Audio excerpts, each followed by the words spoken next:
Hello, and welcome back to your second clip on the case for brain-friendly change. So in a nutshell, what's going on?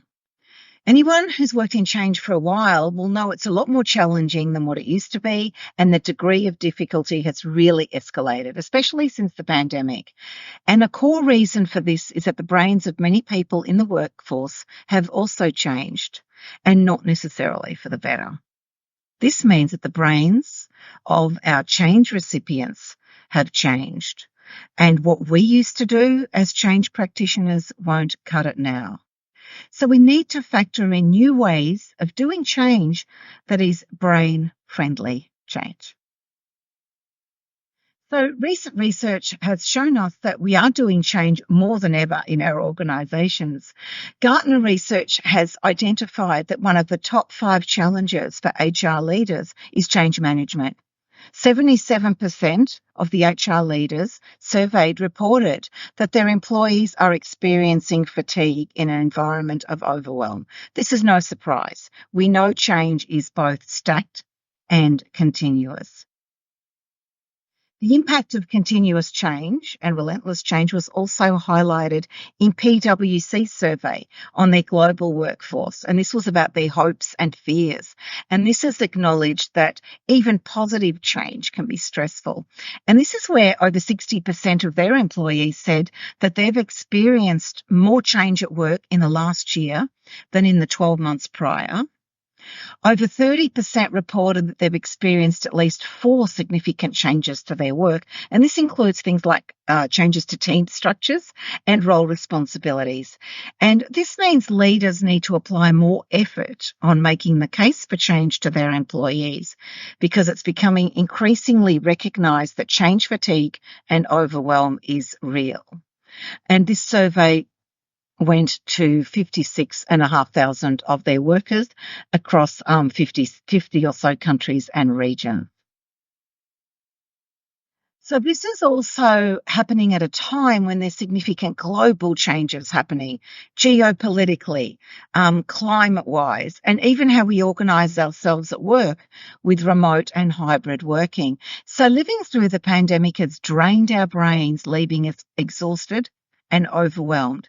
And the burden of this chronic stress has got a name. It's allostatic load. And it means that our mental and physical health is stressed. Now, Jen's going to share in another learning clip a bit more on this, because this is compounded by a rise in people in the workforce affected by multiple traumas, and also an increase in the workforce of people identifying as neurodivergent. So what does all this mean? Well, it means there's more change in organisations, there's more of this allostatic load, the chronic stress, there's less attention, this impairs our memory function, and there's a decline in executive function as well. So this is really about designing for change in a way that takes into account how the brain naturally processes and reacts to new information and situations. And our definition of brain-friendly change is this. It's the overlay of applied neuroscience with contemporary change management approaches and tools.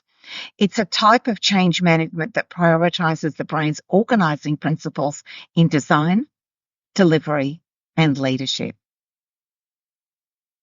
So what does this mean for change practitioners? Well, it means that it's going to really help us understand the brain's response to change. It's going to make change easier and create more positive experiences and reinforcements. So if we translate this to some benefits of taking a brain-friendly approach, this is what happens. We will reduce our resistance to change. When we discover more about our brain's resistance mechanisms and how to anticipate them, we can address them proactively. And this knowledge helps us unpack resistance while also considering overwhelm and distractions. It helps build authority and influence. The knowledge and application becomes a game changer that takes you from being a change practitioner to the more strategic and valued role of change advisor.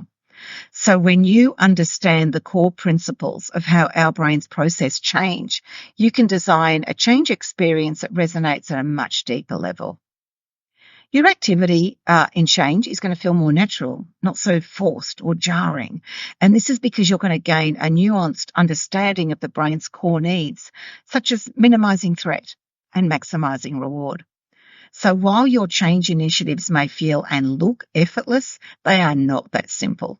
They will be carefully designed to consider how we are wired as humans. Now, the way you land change is also going to be safer. You're going to have an opportunity to land safer change in a way that considers the automatic nervous system, the people's responses to stress and change. So when people feel safer, we know they perform better. And your change will stick. Now, we've all heard about we need to make change stick. Well, with our insights from neuroscience, our change effort is going to be more meaningful, and it's going to empower you to build momentum, lasting habits, and buy-in. So the 3 key takeaways from this short session are: we are experiencing more change in organisations than ever before. This means our brains are clearly in struggle town, and we need to change the way we do change to be kinder and more effective with our people. Now, next you're going to hear from Jen, who's going to talk about the bits in the brain, and so I'll see you in a future clip later on.